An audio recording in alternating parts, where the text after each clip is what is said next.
Flavor Balance Heat, the podcast for hot sauce lovers and makers, is brought to you by Scoville.com. Try Scoville.com's hot sauce subscription box, where you pick the heat, flavor, and food pairings you want in your box. Get 1 or 3 bottles delivered to your door each month. Choose your heat level, flavor profile, and food pairings. And it's completely customizable each month. You no longer have to worry about getting the sauces you don't like or won't use. Scoville.com specially curates each month's box based on your personal preferences. And best of all, High Desert Sauce Co., Butterfly Bakery of Vermont, and Irish Spike's unique hot sauces are all available at Scoville.com.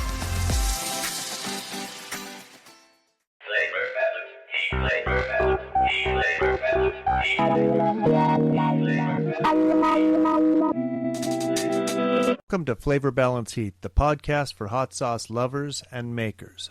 I'm Spike. Zac. And I'm Claire. Today we're talking to Patrick Freivald from Frog's Point Honey. How you doing, Patrick? I'm great. Hello, everybody. Hello.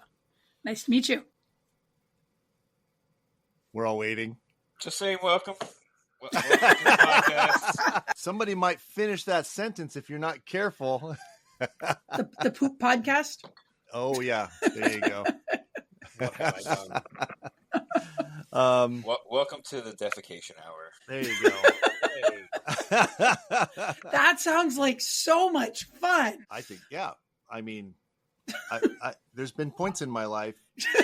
I do have You reach a certain age and it's really your goal. I mean, you know. Might as well be now. Just move the podcast to a different room. That is my life. I've been fine all fucking day. All day. No coughing. I made it through bottling product. I had fucking habanero air in the kitchen. No coughing. Wake up from a nap, and this is what's going on. I can nap all day, but you want me to sleep at night? Can't do it. So you guys, this is kind of cool. First of all, Patrick, I'll let you tell about. So Patrick, I've known longer than hot sauce, kind of, sort of, in an internet way. So we both, being in the writing community, we both were friends on Facebook before. And then I started my company and I saw him posting and I was like, hey, and we traded. We haven't traded in a long time. We should. Yeah. I had no idea that Spike was a hot sauce enthusiast. I didn't know that. I didn't know any of that. So I write horror. I write science fiction. I also write nonfiction physics stuff, which is super exciting for those who don't want to do that. Yeah, so I knew Spike from the whole writing side of things, and then one day he's posting about Irish Spike's this and that, and I was like, holy crap, that's super cool. We've got this in common. So that was a really neat thing. Yeah, and I've put your sauces up on the podcast a few times. Mm-hmm. Yeah, and I appreciate it. Thank you very much. We have not had the three of us and a new person to the podcast in months. So does it mean we revert back to the old questionnaire? Hey, Patrick, welcome to the shit show. Yay! What got you into hot sauce, and or what got you into spicy foods, and eventually leading that to a hot sauce company? Yeah. So, in terms of spicy food, what actually got me into spicy food. So I was maybe a junior in high school, and we were on a field trip. I don't remember what we were doing. I don't know what it was about, but there was a plant with a bunch of little red spicy peppers on it. And a girl I kind of liked, but I had no idea had any interest in me, picked one, ate it, and then kissed me. And I was in love. And from that moment on, I was like, oh yeah, this is for me. And we didn't work out, long term, but I'm not kidding. That was my first introduction to particularly spicy food, because it lit me up. It was really hot, and yet it was really hot. So, yeah, that was that's what really got me into spicy food. In terms of what got me into a hot sauce company, so I really started off as a beekeeper. So I got into beekeeping just because I was interested in bees. I actually like bees more than I like honey. They're fun, they're interesting, they're cool. And I started keeping bees because my mechanic had bees, and I was like, hey, these are neat. Can you show me how to do this? And he said, sure. And so I started keeping bees and was doing my thing. And, but I do love spicy food. And so I thought, what if I mix some spicy with honey? And this was before before the really big brands came out. I was just like, hey, let's give this a try. But I did Google it. And there was various recipes that were all over the place on what to do. And I'm like, okay, it's like making tea. Let's replace water with honey. Let's replace tea with peppers, and let's see what happens. And I love to cook, and I always cook way too much. It's just my wife and I. We don't have any kids. And I always cook enough for like 8 or 12 or 15 people. I've got 10 siblings, and I'm just used to huge amounts of food. So when I did this, I ended up making about 2 gallons of hot honey. And I was like, what the hell am I going to do with this? So related to how Spike and I know each other from originally, I was going to a convention down in Georgia, and a writing convention down in Georgia. And I was like, well, why don't I just bottle this up? So I bought a bunch of little 2-ounce jars, little bitty jars, and made a bunch of hot honey and bottled it all up and shipped it to a friend of mine because it's way too expensive to fly with, right? So I shipped it to him, and he brought it with him so that I could give it away. And that was fun. And it was just a thing where it's like, hey, I made a thing, and here, have some stuff. And then over the next couple of weeks, couple of months, people were like, can I get more? Can I get more? Can I get more? Can I get more? And, I have a master's degree in physics, so I'm smart enough to realize, this is a business opportunity, right? So I was like, yeah, okay, let's try to start selling this stuff. And so I started to sell it, and things rolled from there. So that's how I got into the hot sauce business, was kind of accidentally. I had no intention of being a hot sauce maker, and I still to this day have no intention of being like a giant hot sauce maker.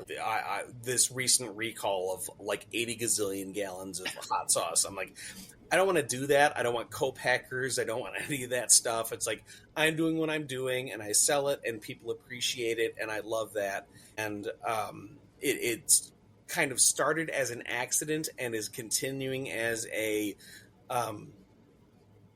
excessively time demand side gig. Yeah, it's great. I love it. That's awesome. It's still fun for you, basically, is what you're saying. Yeah, it's way more than just a hobby, but it's still fun. That's exactly right. It's not something like, so I'm a New York State school teacher. So I have, in 7 years, I'm going to have a nice pension. I've got a good paycheck right now. I've got health insurance and all that stuff. And so do I want to divert from that to do more with the hot sauce? And the answer is a flat no. I'm happy where I'm at. I make a good side living with it. You know what I mean? But it's not. I don't want to go huge. If somebody after I retire, someone wants to take it and run with it, that's cool. But for me, I'm happy with where I'm at, and I'm really grateful that I have a large customer base and a growing customer base that really enjoys what I do and appreciates what I do and what I put into it and the quality control and all that good stuff. So that, it's funny because I don't want to get much bigger, but I'm also happy with every new customer I have. That makes sense.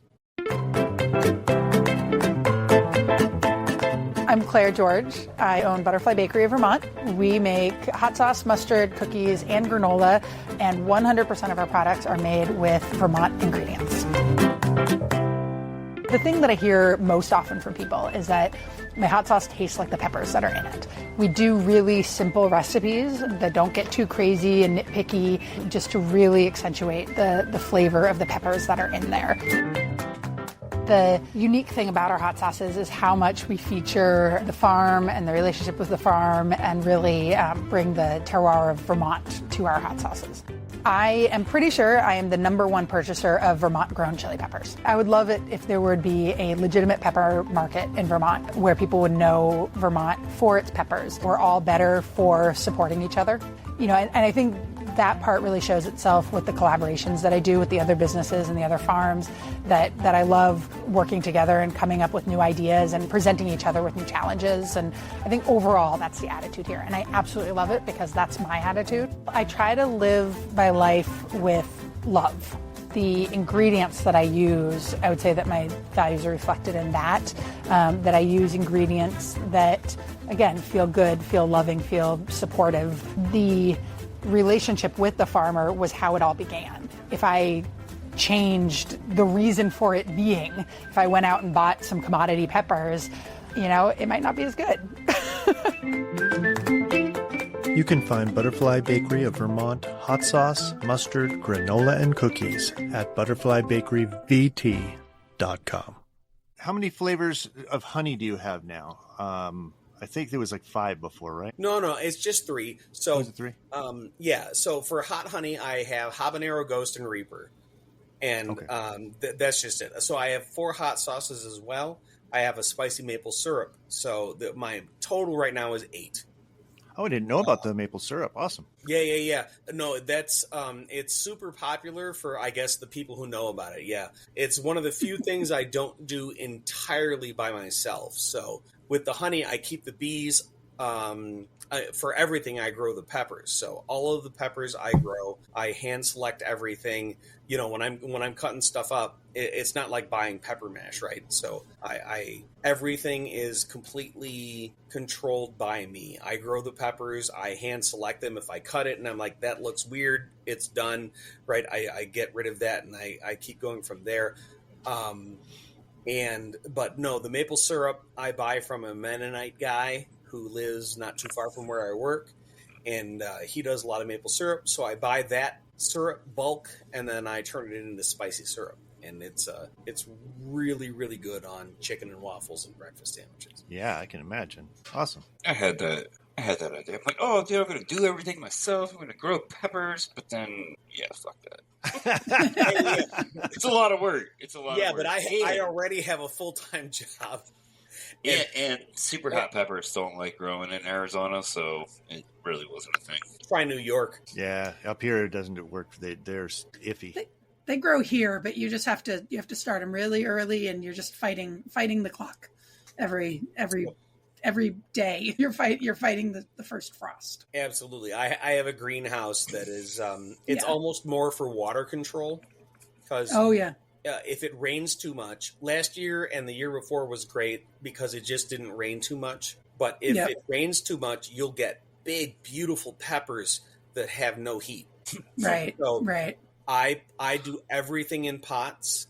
I do everything, absolutely everything, in 3-gallon landscape pots, which isn't ideal, but it works. And so if it's a really rainy summer, I'm rotating them in and out of the greenhouse. And the greenhouse is there really to control the water. But toward the end of the season, as it starts to get cold, I have to now I'm using the greenhouse to prolong the growing season, right? I'm using it to make sure that I get enough peppers to carry me through to the next year. So I'm lucky.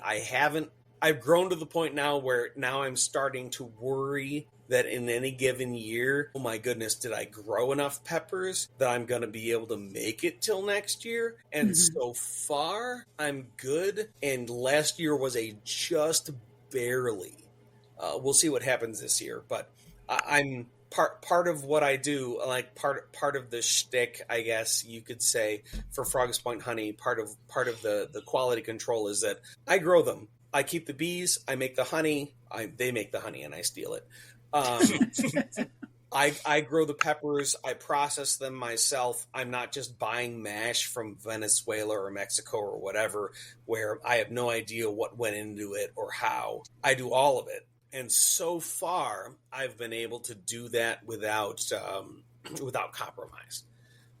If I get much bigger than I am now, my choice is to either sell out and say, hey, I'm done until I've got more, or to start looking at, okay, do I buy pepper mash or something like that? Or buy fresh peppers. You don't have to buy pepper mash. I mean, that's buying fresh peppers is pretty hard to do in Western New York. Well, I mean, if you, if I can set you up with farmers in Vermont, they're Vermont farmers, but it's not that far away. Absolutely. So, and also there's one in northern Massachusetts that grows reapers pretty well. But if I'm going to run out, it's probably more like April or May. And so, right. You would have to make the decision at the time when looking at your pepper yield and go, and then reach out. Exactly. So far, so good. I mean, I think I'm good through the end of this year, and then hopefully I'll grow enough that for next year I'll be good. It's a bit of a guessing game. It's like, how big of a freezer do I have in my basement? But yeah, it's, I don't know. It's something where I take pride in knowing that I've got strict quality control over every process. And if I surrender that to other people, then am I actually selling something that is really at the standard that I want it to be at? That's the question. How many pounds of peppers do you grow in a year usually?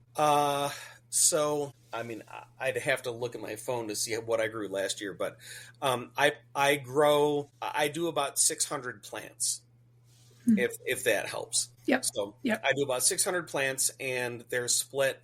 About half those are habaneros, and then the other 2/3 are ghosts and reapers.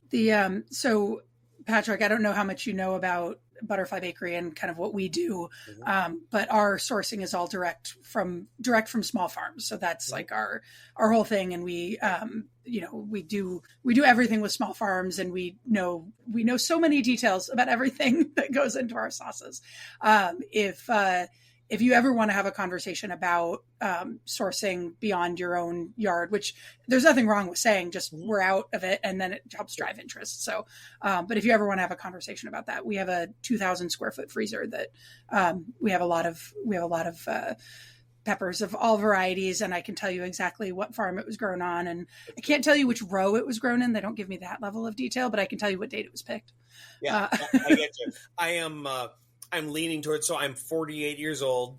I have plantar fasciosis in one foot, which is like the big bad brother of plantar fasciitis.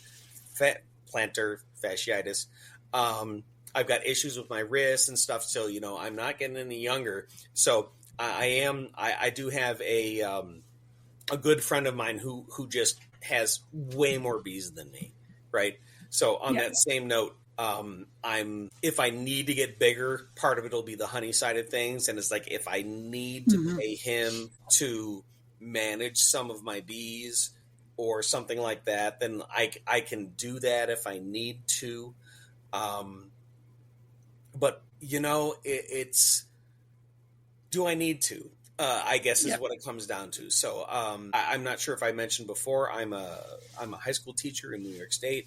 Yeah. I have a pretty good job. We get paid okay. A lot of teachers are really poor. We're like less poor. Yay.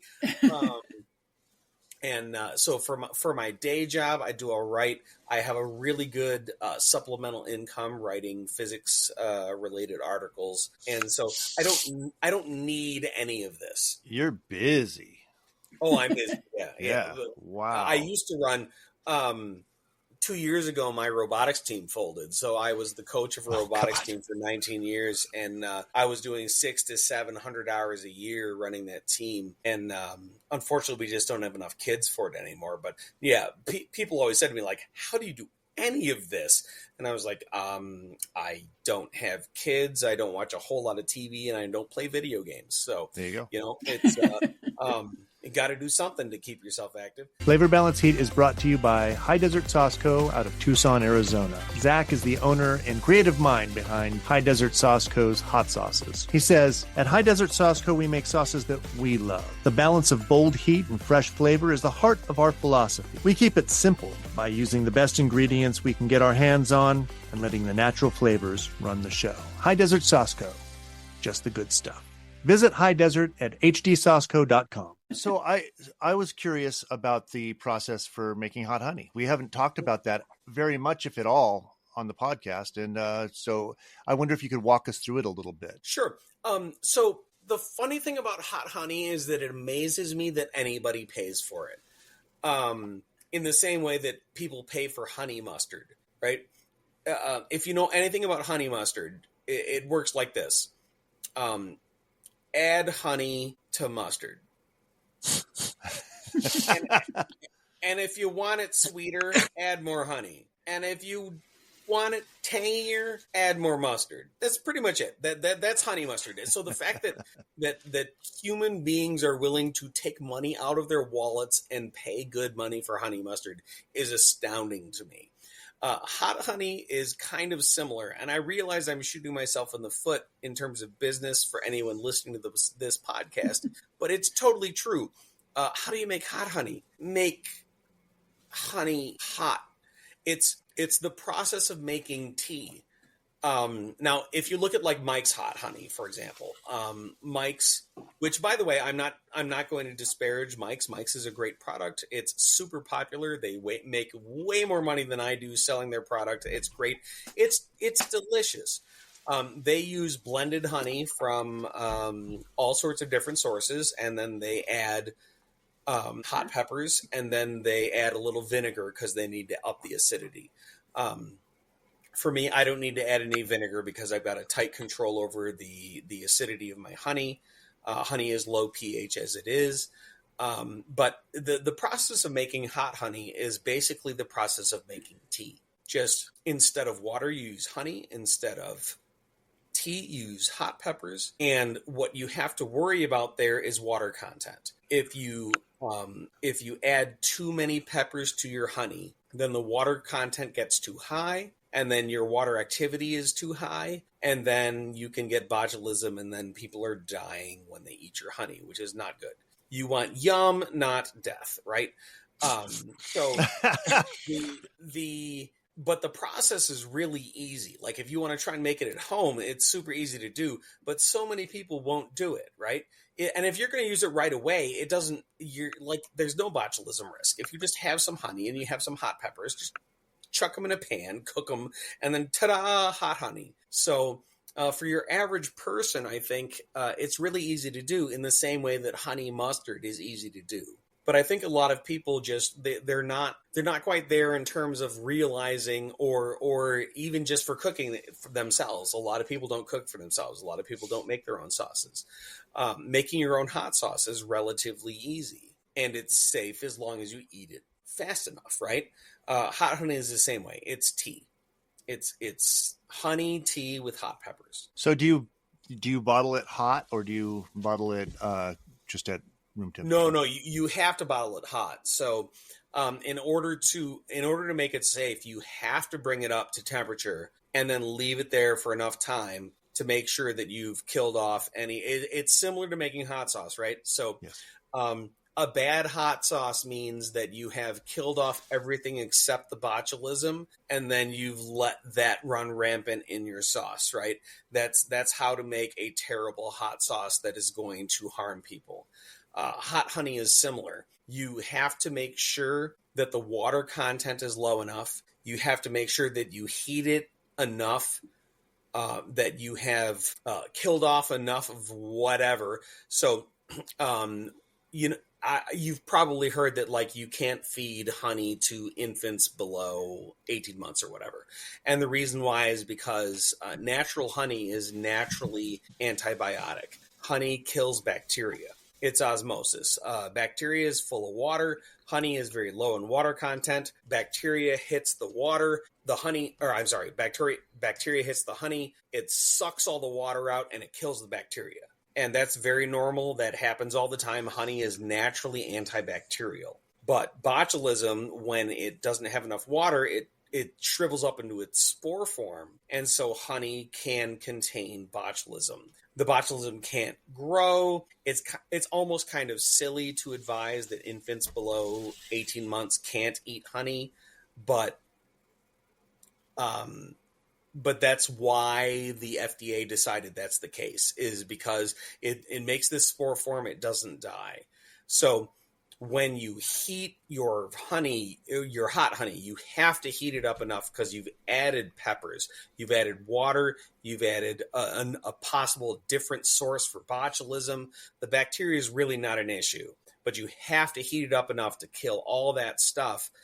And then you heat it, and then you hold it to a high enough temperature, and then you have to make sure that the end product has a high enough water activity. If you haven't done that, you have a problem. And how do you figure out the water activity? You have a device to measure it? Yeah. I had to buy a water activity meter to make that happen. So you could send every batch into a lab, or you can just buy one yourself. And they're expensive. I mean, long term for a business, it's not that bad. They're like $600, $700, but yeah, you have to do that yourself. What's the water activity rate of your honey? It depends, but it's got to be below 0.85 is safe, and below 0.65 is what my my particular process authority said I need to do. Is it below 0.65? Below 0.65, yeah. When it comes to like 0.65 or whatever, it's never difficult to achieve for me because I'm monitoring the honey, right? Yeah. Anyway, so when you bottle, what do you mind saying? Like what? Because it's varying even for hot sauce. Like what is it for hot honey? Is it the same, or is it? You mean for temperature? Yeah, for temperature. Sorry. Oh no. So for temperature, what I have is you have to bring it over 185 for at least 5 minutes. All right, and then you keep it at what level while you're bottling? So with honey, it's interesting. So with hot honey, I can bring it down to I never remember the exact number because I always keep it higher than that. So I bring it down to 140 and then bottle because some of the bottles I have, so hot honey, oddly enough, is more popular in plastic than glass. Yeah. And you can't bottle 185 directly into plastic. It'll melt. So my 12-ounce bottles of honey all of it I bottle at 140, but the 12-ounce can handle 185. But my little 2-ounce, they're cute little bears of honey. Those things that I do is they're either a loss leader or I do have a couple of stores that carry them. Those can't handle 185. So I bring it down to 140 and I bottle it. I don't remember what the actual number is. It's lower than 140. It might be 120, 125.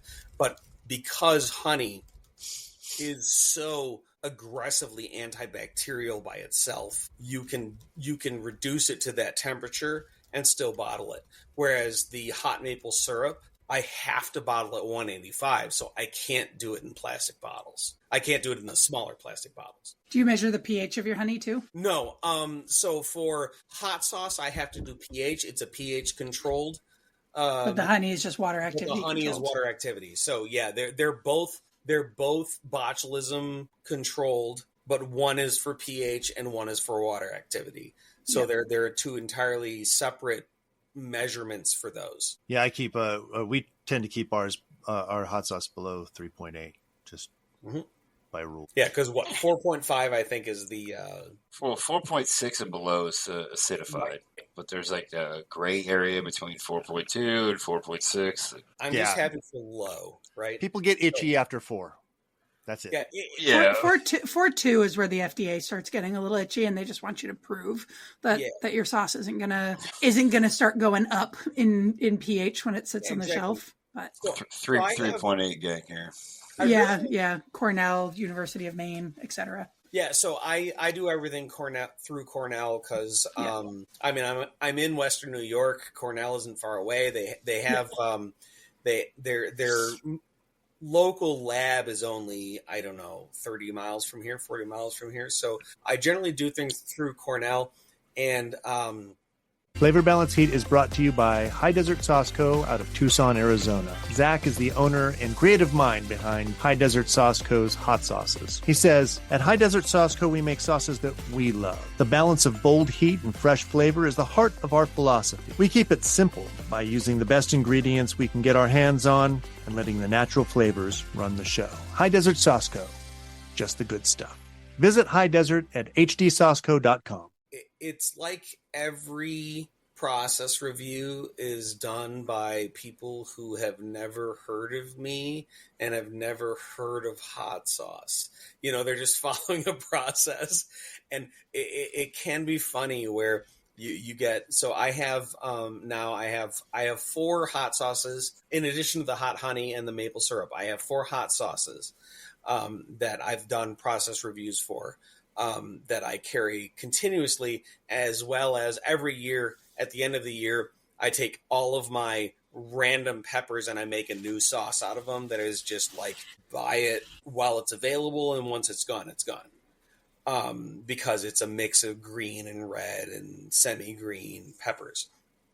And every time I file a process review, it's like it's a brand new experience for whoever's doing it on the other end. It's a little strange that way, where they're following the process. I think they use a lot of graduate students, or maybe even undergraduates, who are following the process specifically, but have no history of doing it, because it's a little weird. So I have some sauces where I have to heat them to 190 for at least 5 minutes, and others are at 185 for 5 minutes. And like the requirements are slightly different for each of my sauces, and it's all a little strange, and that's okay. Maybe they know something I don't. Maybe there's a sugar content or a vegetable content or something that they know that I don't, where they're saying, hey, here's your new requirement for this sauce or that sauce.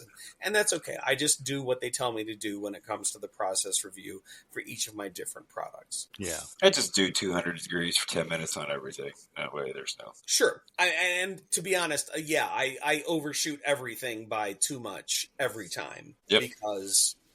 why wouldn't you? I mean, it makes it easier in the end. So, well, I mean, after what I went through with that co-packer, I was like, yeah, I'm not ever gonna fucking deal with that again. Yeah. It's I learned from your experience, right? So that's why octopi are more intelligent than humans, because they look at other octopi doing dangerous shit and going, oh wait, I don't want to do that.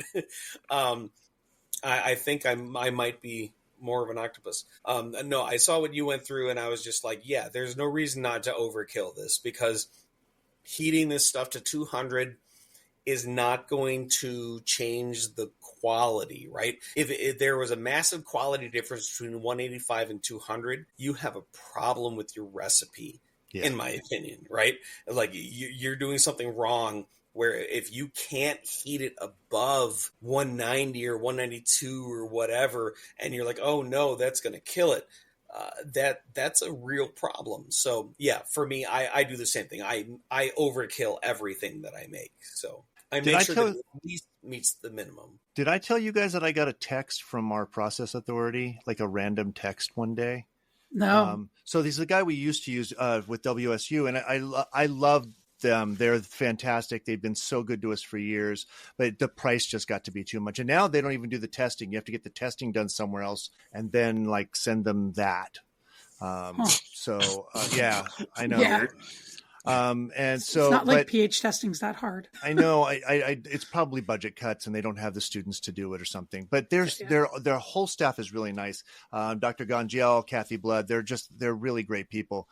And so Dr. Gangiel, texted me and said, I was just in the store and saw your sauce and just wanted to tell you I'm really proud of you. You've done a really good job. And it really touched me. It was like, oh my gosh, thank you so much. That's awesome. Yeah, I thought about maybe having them on one of these days. It would be kind of cool to have a process authority on, like somebody who does food safety testing all the time and knows more than just the area of expertise that we have. It would be kind of cool. I'll send them an email. It'd be great. Yeah, that'd be cool. I mean, your new guy would probably be willing to be on here. It's true. I didn't think about that. Yeah, that's a good idea. I don't know though. He might catch a bunch of flack. I'll leave him alone.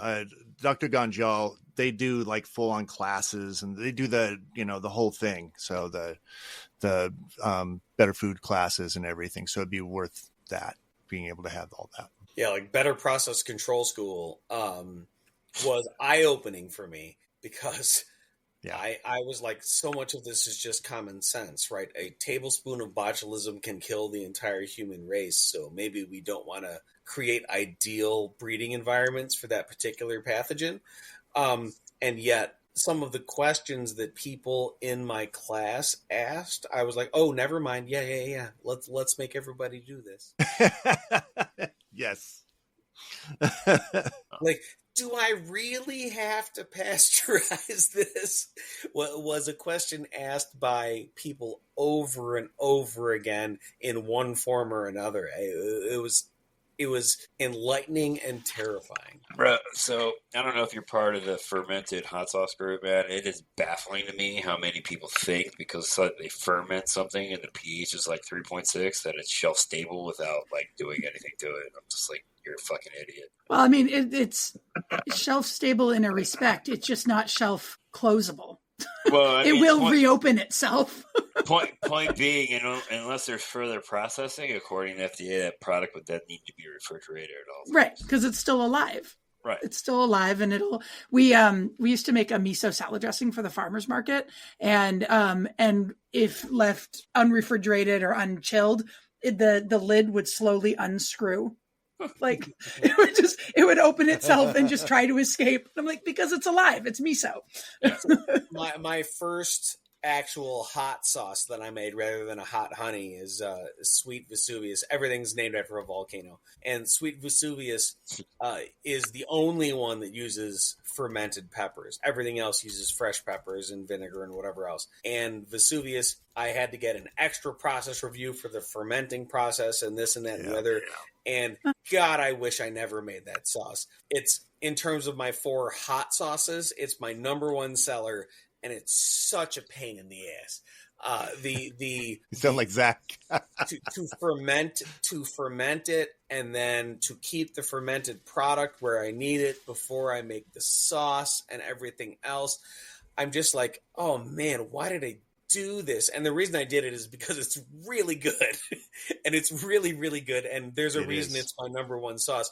But it's a giant pain in the ass to make. And in terms of being a small time, I mean, I can just tell you, I make less than $100,000 a year on hot sauce.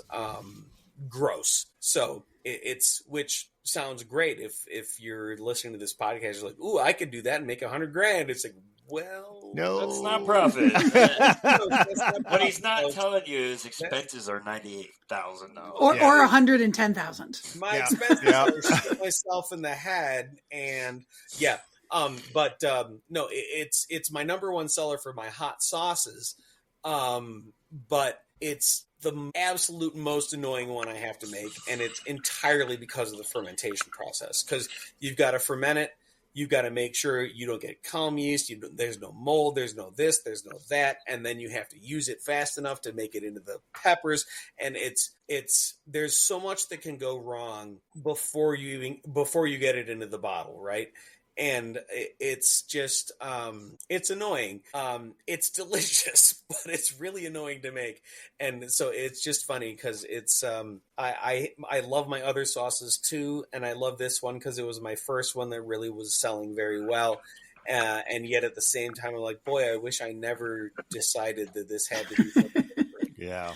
We have a sauce that we make once a year, and we ferment peppers in a rum barrel, which was a misunderstanding for me when people had aged hot sauces. I thought it was fermented in instead of aged in. And I also, if you think about like Tabasco or something that's like fermented in a whiskey barrel, they're using like a, 20% salt content. Like nothing is happening. Nothing is active or alive. We're using like a 3, 4, 5% salt content. Like there's a lot of activity and there's a lot of air exposure. And we have tried every year. It's different. There's no 2 years are the same. We have tried every which way to make it not as big of a pain, because some ferments, you just make them and then you set them in a corner and you forget about them. And this is not that. And we actually have to tend to it every single day. And we have to stir it and we have to mix it and we have to, because there's so much air exposure. We can't do the like plunging it under the liquid thing. And it's just this constant attention, constant care, stay ahead of any camp yeast forming. And and then at some point you're like, oh my God, I'm so freaking done with this. And then you stop the ferment and put it in the fridge. I collaborate with a local distillery to make a hot honey whiskey.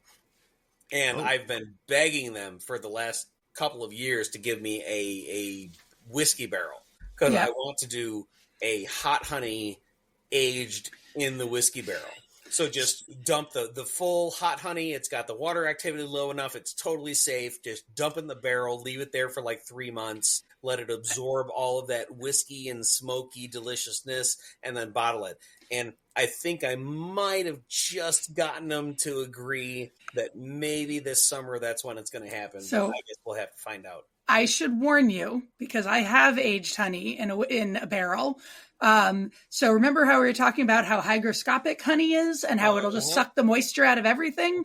Well, when you suck the moisture out of barrel staves, they shrink and then they leak. Yeah.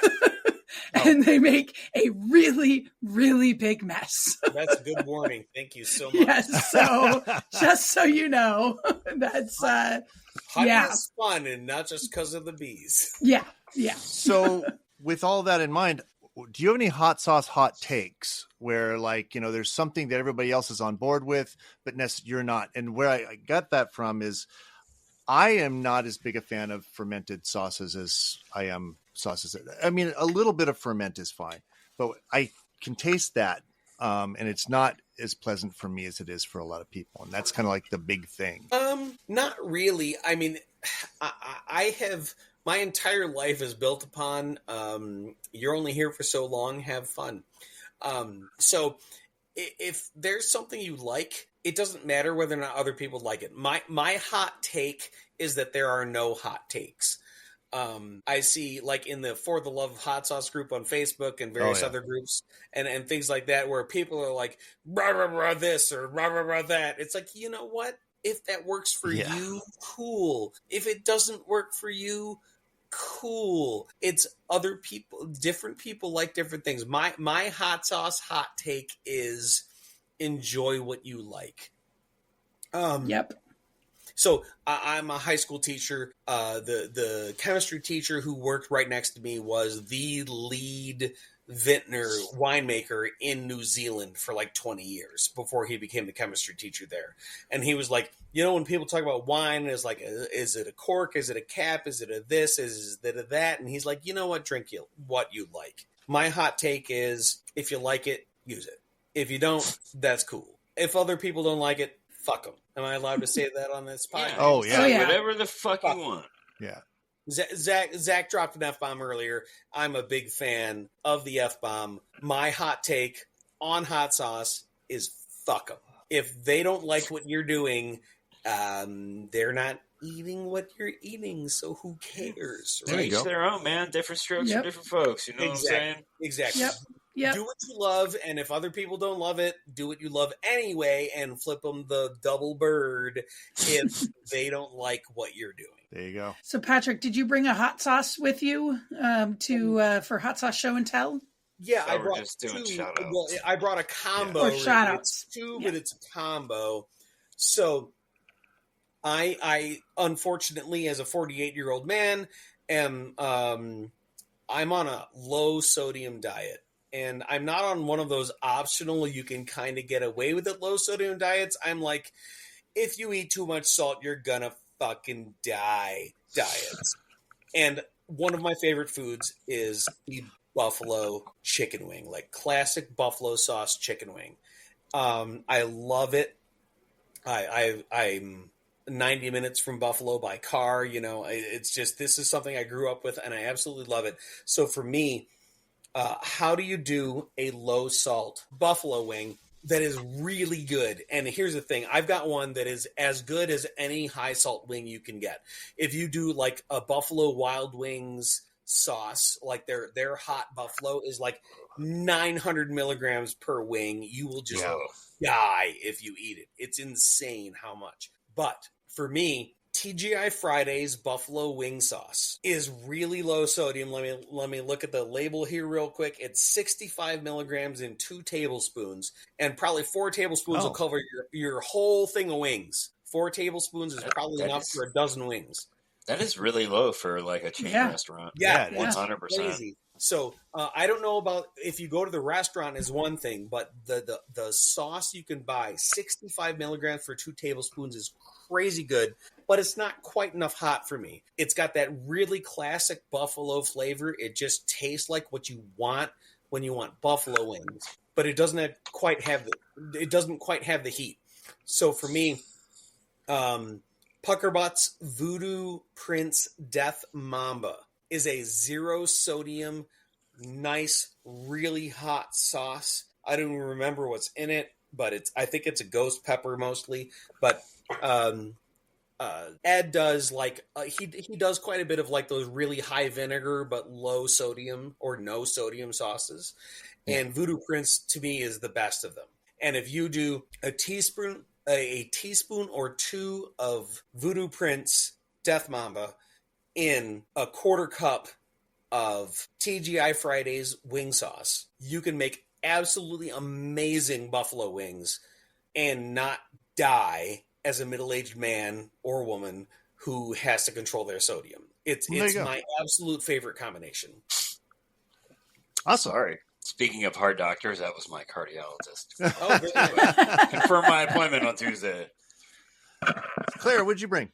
So I brought something that's not a hot sauce, but me too. So last weekend, I wonder if we brought the same thing. Probably not. Okay.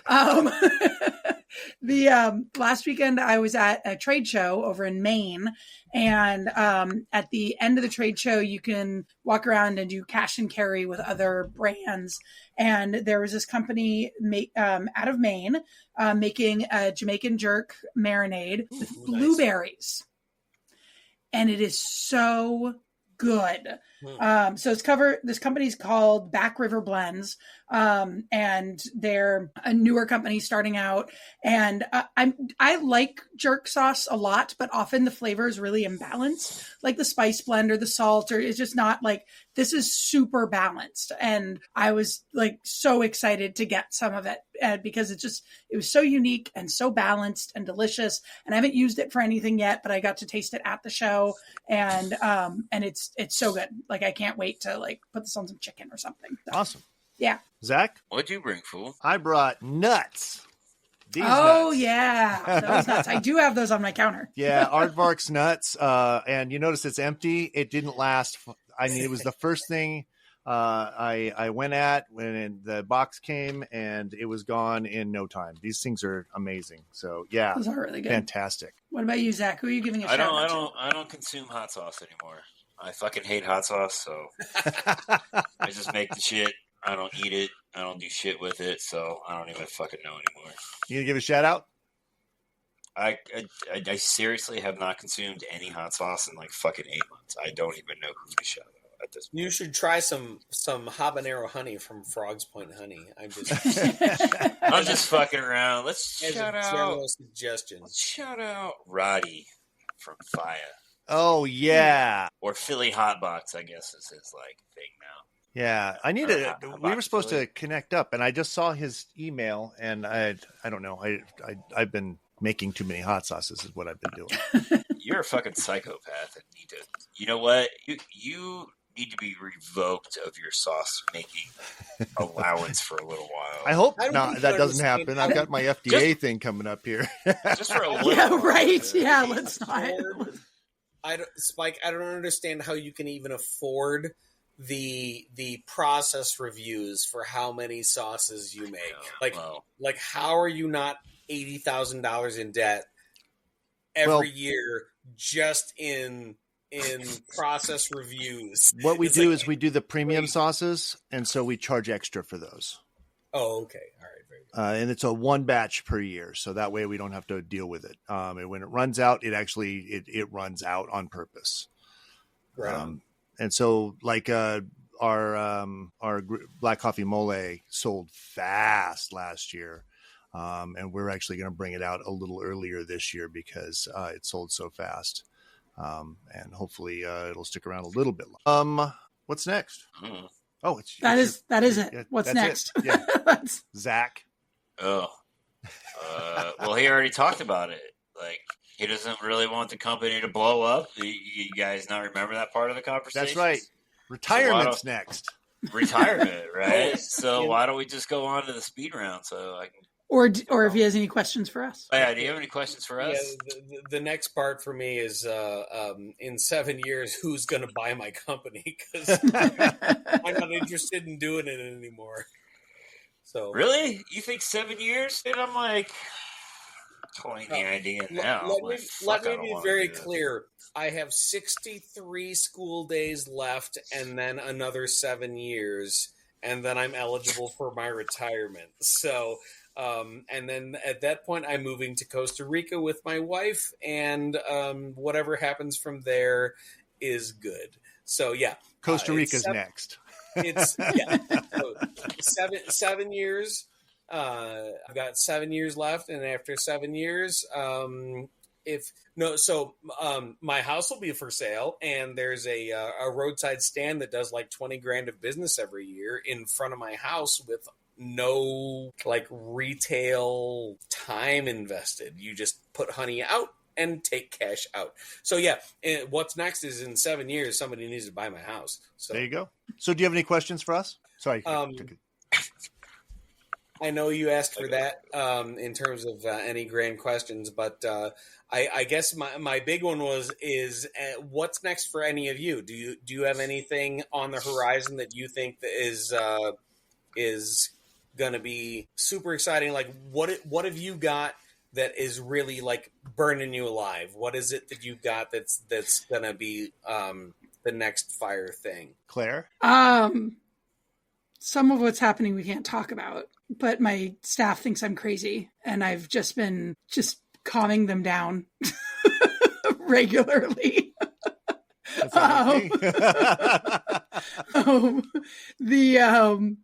We're trying to calm them down. Hopefully I don't make them worse.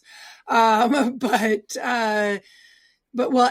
we don't have a labeling machine. And so we've been hand labeling hundreds of thousands of bottles a year.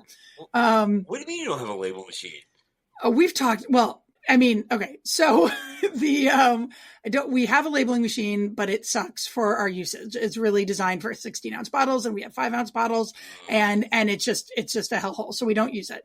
And we have a semi-automatic labeler, but it kind of sucks too. And we can go the fastest with hand labeling. So it's just like a manual roller. And so we have a bunch of those, and we have a bunch of people, and it's great. I mean, it's not great, but it's fine. And so we're supposed to get, we sold a bunch of equipment so that we could buy a labeling machine. And then the company who bought the equipment refused to pay us for half of it. And so we had to sue them, and we won. But by that point, we had already spent the other money, so we couldn't buy the labeling machine.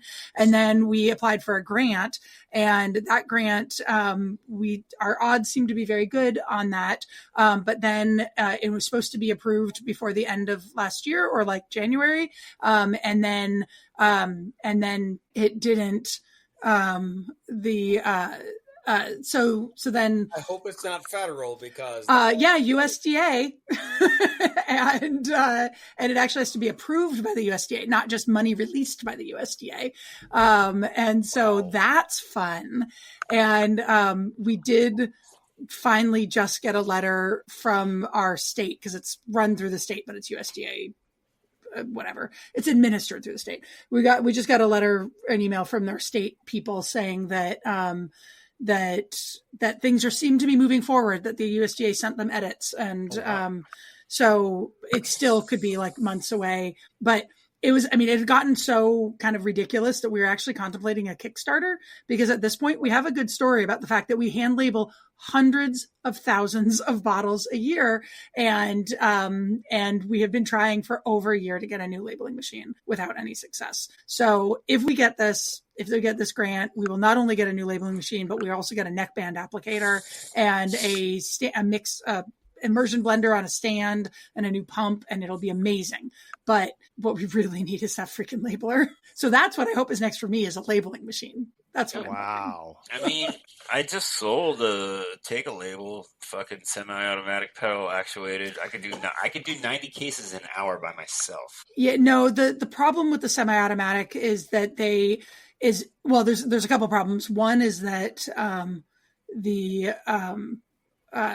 Like the problem with the semi-automatic is that one is that sometimes they're crooked and have issues. Another one is because we are a co-packer, we deal with lots of different types of labels. And so we have ones where the eye like will work on one label, but not on another label, or it'll think a line in the label is the stopping point, or it'll double label, or there's a plastic backing instead of a paper backing, or a paper backing instead of plastic backing. And we just constantly run into issues. With the semi-automatic, we can just go. I mean, with the manual, we can just go. So we can do from beginning to end, we can do about 1,000 bottles per person per day, with the neckband and the date stamp and all of that. The neckband and the date stamp is on a line. Except we manually apply the neck bands. We just put it through a heat tunnel. So it's what we do. It's okay. You got to get to each place a little bit at a time sometimes. Fuck it, dude. Just like go balls to the wall. What's the worst that's going to happen? I don't know. Not make payroll? So that gives me a follow-up Fuck them question employees. for all of you. Real quick, let me answer. I've got about 20 sauces coming. Fucking psychopath. Yeah, exactly. So that gives me a follow-up question. So as someone who is deliberately small fry, talking to people who have significantly larger businesses, if someone wanted to make the leap from where I'm at, where I'm doing, tens of thousands of dollars gross, to where you're at, what would you recommend? Like, what is the best recommendations you have for taking that leap? Which, by the way, I have no intention of making. If you want Frog's Point honey stuff, you got to get it from me. And then when I retire, I don't care. But what is your recommendation for people who are on a small, bigger than a hobby, less than a full-time job, hot sauce business, who want to jump to let's go national? What is your advice? Get an employee. Well, I would say going from that small to national there's a lot of steps between those. I mean, we do hundreds of thousands of bottles a year, and we technically are national, but probably not in the way that you're we're international technically, but not in the way that you're thinking about there. I think that there's just a lot of choices. There is no one right way to do it. There's co-packers, there's making it all yourself, there's hiring all employees, there's a mix of both. Some people do some of their own and do co-packers. You have to figure out the production, you have to figure out the distribution, you have to figure out the marketing. It's just a lot of choices, and there's no one way to do it. Yeah.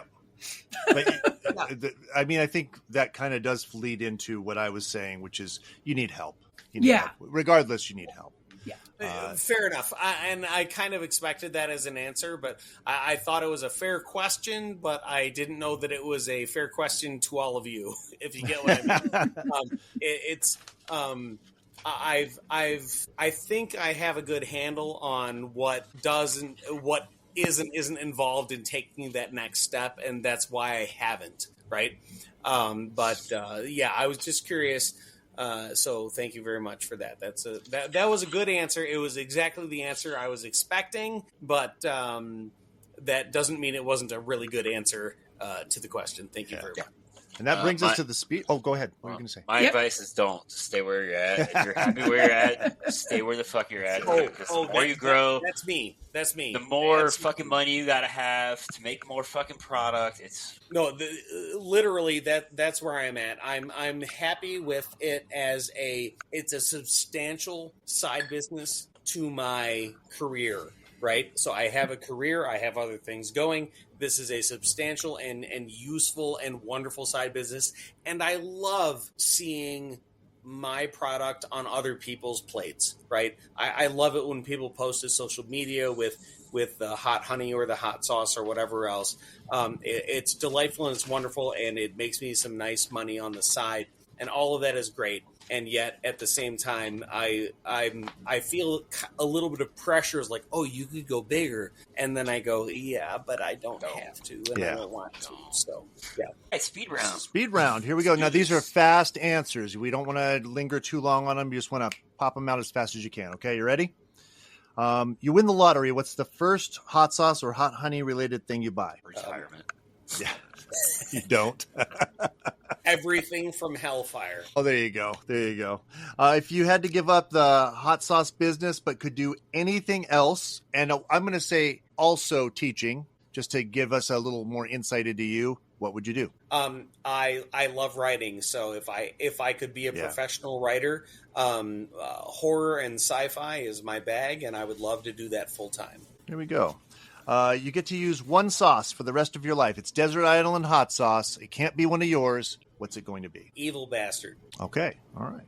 Is that a Hellfire product? It is. If you had a sandwich named after you, what would it be, and what type of heat would be in it? Oh, goodness.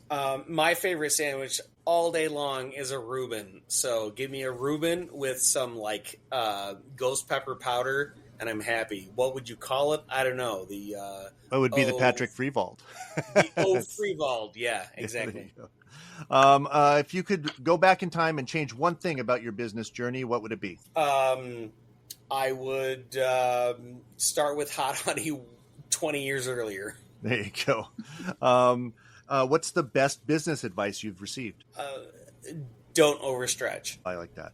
If you had to fight another hot sauce company owner, who would it be, and would you win? Fuck you, I will hug you. I'd hug you back. All right. If you could collaborate with any hot sauce company, who would it be? Honestly, both High Desert or Spike's. I would collaborate with just about anybody. I love something from everyone, and I don't like everything from everyone. So I would happily cooperate with anybody and see what we could come up with and make some magic. Oh, all right. Awesome. So y'all need to flip off the camera real quick. What? So stick your middle finger up. What? Because Vic's sending me love pictures, so I got to say. Oh, that's good. Just let's see. If you had to pare down to just one sauce or hot honey, what would it be? Could be personal choice or business choice. Doesn't matter. Habanero honey. It outsells everything I do 5-1, and it's my favorite too. It's really good. It is really good. I use that so fast. All right. Let's see. If your brand were a caveman, would it be a hunter or a gatherer, and why? It would be a gatherer because you can't hunt ghost peppers. There you go. That's what I've been saying. Describe your favorite sauce or hot honey from your line without saying a single ingredient or heat level. Sweet heat. There you go. All right, my favorite one. If Pepto-Bismol asked you to make a hot sauce actually using Pepto-Bismol, what flavors would you use, and what heat would be in it? That's hilarious. Pepto-Bismol, let's see, and delicious. That would go with some ghost pepper, I guess, and a good amount of honey to sweeten it out. So I guess the more ghost and honey you could add, the less it would taste like Pepto-Bismol. There you go. And that's it. We're done. Hooray!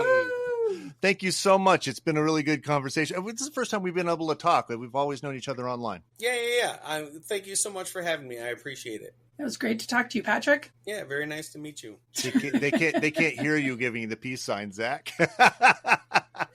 I'm aware. I understand how a podcast works. All right, very good. All right. Thanks for hanging out. This has been a Spike Mind Media production.